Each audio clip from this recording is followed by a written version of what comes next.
Assalamualaikum warahmatullahi wabarakatuh.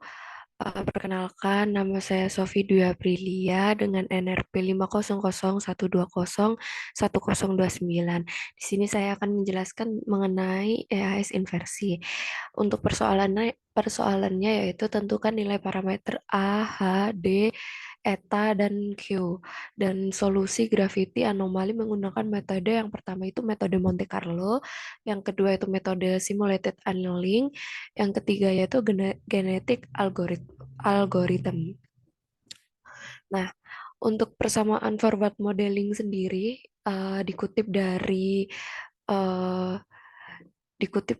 buku dikutip dari buku untuk persamaannya sendiri yaitu G sama dengan A H pangkat eta per XI min D kuadrat plus H kuadrat dipangkatkan dengan nilai Q-nya.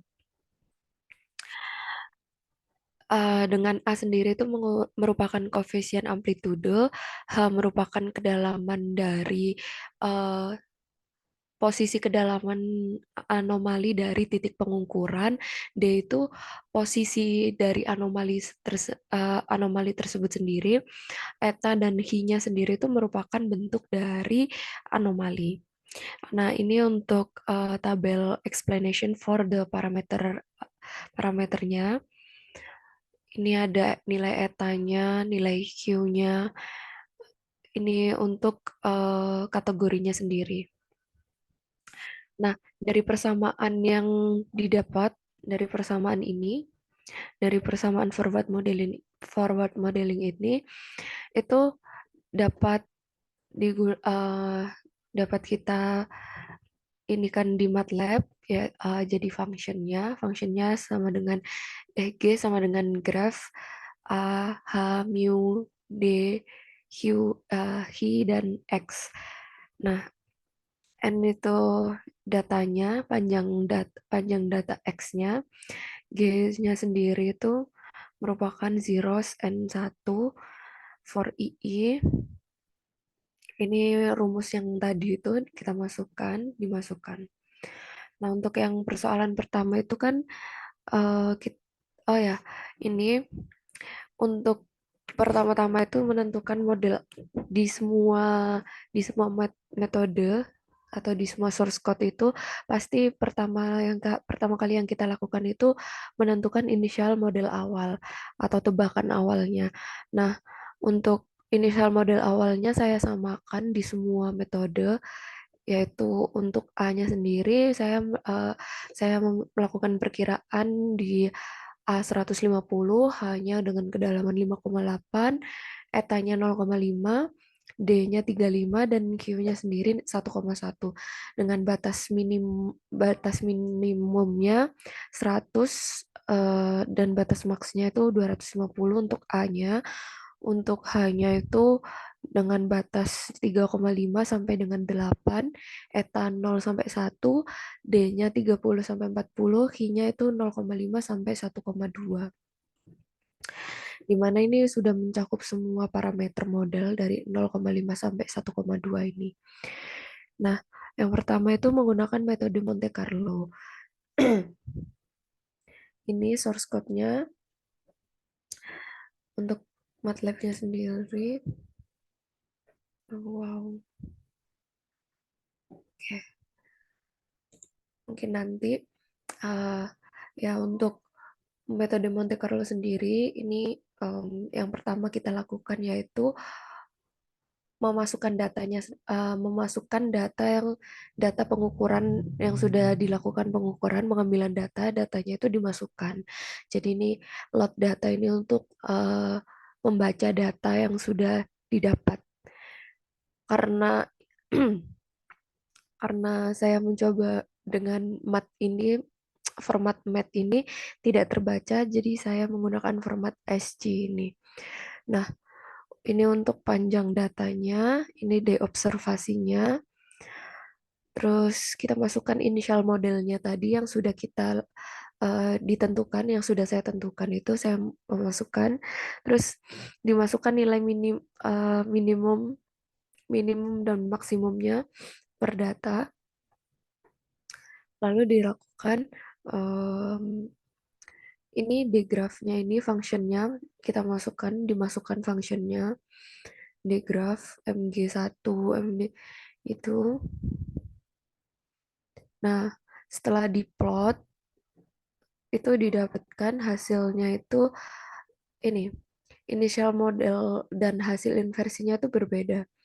Untuk inisial modelnya itu kan saya menebak 150. Ternyata hasil dari inversinya sendiri mengatakan 192, sekian. Ini dapat dilihat seperti ini. Lalu nilai errornya itu dapat dibilang nilai errornya kecil karena hanya 1,01%. Terus ini hasil grafik yang didapatkan cukup fit, hasil tebakannya dan eh, hasil solusinya, hasil perhitungannya dengan data observasinya itu sudah termasuk fit. Nah, di mana Monte Carlo sendiri itu merupakan eh, melakukan pendekatan secara acak kan. Monte Carlo itu merupakan metode pendekatan menggunakan prinsip statistik dan komputasi menjelajahi distribusi posterior dan parameternya itu dengan nilai errornya itu lumayan kecil 1,1 didapatkan key-nya ini key-nya key-nya ini kan 1, eh, hasil inversinya key-nya itu didapatkan 1,14 atau 1,2 sekian itu di mana kemungkinan eh, parameter kemungkinan anomali bentuk anomalinya itu yaitu bola itu masih prediksi. Untuk kemungkinan kedalamannya itu di kedalaman 4 anomalinya itu ada di kedalaman 4 dan posisinya ada di 34,46772.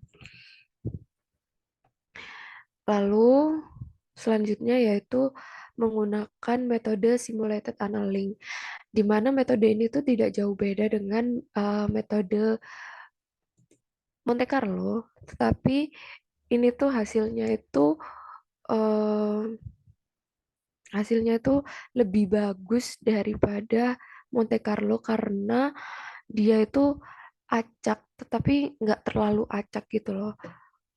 Nah, untuk ininya sama, langkah-langkahnya masih sama. Kita masukkan dulu eh, tebakan awal kita, terus habis itu kita masukin nilai minimum maksimumnya. Nah, setelah di running itu nanti itu dapat datanya seperti ini di command window ini. Ini dapat data kayak gini. Untuk M-true kan M tebakan kita. M-true ini nilai tebakan atau nilai inisial awalnya. MS-nya ini itu hasil inversinya dengan error sekian. Nah, biasanya kalau kita melakukan perhitungan ini tuh atau running data itu setiap di running itu pasti menghasilkan hasil yang berbeda-beda karena itu tadi iterasi sesuai dengan iterasinya. Bisa saja hasilnya itu hasil iterasi itu sendiri itu em, kan dia tuh mendeteksi secara acak gitu kan. Jadi kemungkinan eh, dia tuh mendeteksi ada hal yang sama gitu. Jadi kenapa datanya beda itu karena ya itu tadi faktor error dari perhitungannya sendiri. Untuk hasil yang didapat yaitu A-nya itu 129,43 untuk kedalaman perkiraan kedalamannya itu diperkirakan di kedalaman 3,6 sekian dan isinya itu diperkirakan 0,9 atau ya bisa dibilang satu.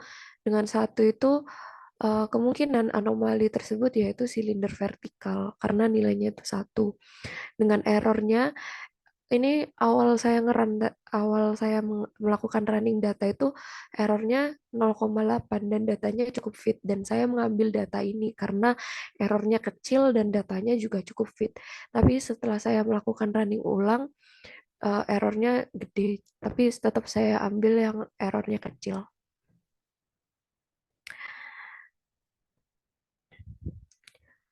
Nah, metode SA atau simulated annealing ini meniru proses fisika dalam termodinamika di mana yang terjadi pada pembentukan kristal suatu substansi.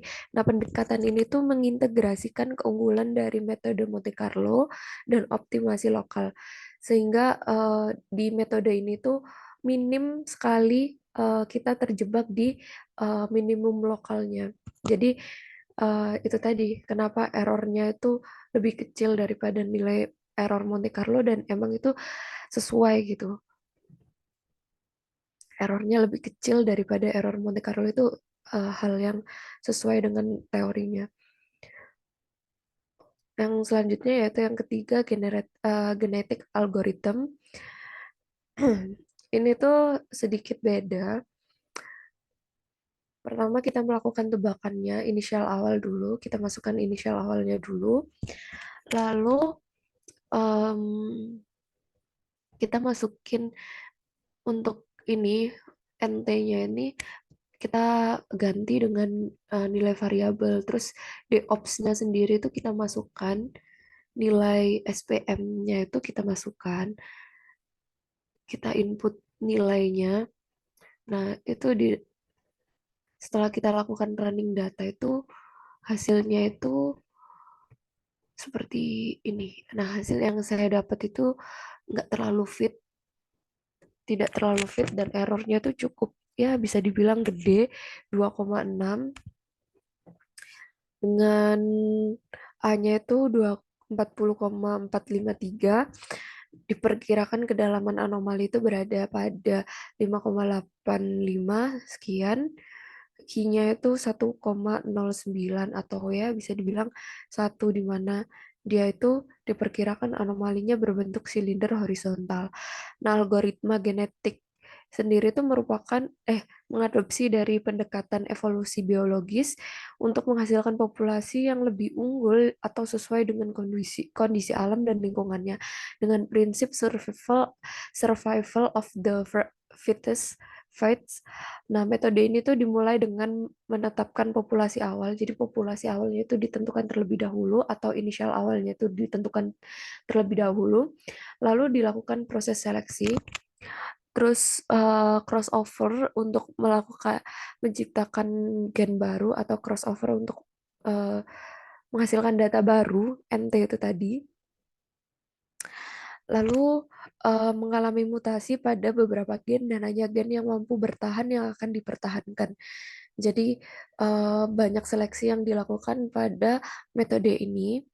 Nah, ini tuh proses ini tuh diulang melalui beberapa generasi hingga hasil estimasi yang diinginkan. Jadi runningnya cukup lama karena kita itu benar-benar nyari yang hampir sama mirip dengan gen yang sebelumnya dan itu dicari gen yang terbaik atau data yang terbaik. Kita mencari data yang terbaik di sini.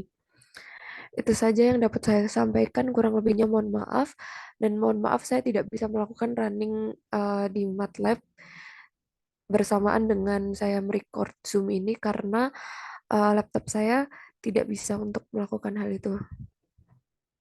Sekian yang dapat saya sampaikan. Wassalamualaikum warahmatullahi wabarakatuh.